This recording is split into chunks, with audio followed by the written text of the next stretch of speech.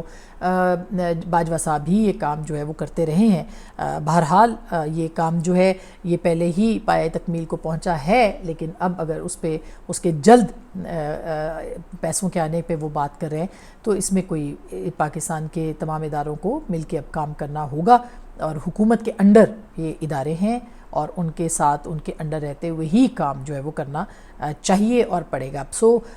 یہ صورتحال ہے، اور اب دیکھتے ہیں کہ یہ اکنامک کنڈیشن جو ہے وہ پاکستان کو خدا نخواستہ کسی ایسے سٹیج پہ نہ لے آئے جہاں پہ کمپرومائزز کی بات ہو۔ آپ کے ساتھ ہم رہیں گے، آپ کو آگاہ کرتے رہیں گے، اور محرم الحرام کا بھی سلسلہ شروع ہو گیا ہے، آج چاند ہو چکا ہے، تو پہلی محرم کی کل ہے، تو اللہ تعالیٰ سب کو اپنی امان میں رکھے، پاکستان کو اپنی امان میں رکھے۔ ہم آپ کے ساتھ رہیں گے۔ دیکھنے کا، فیڈ بیک کا بہت بہت شکریہ۔ اللہ نگہبان۔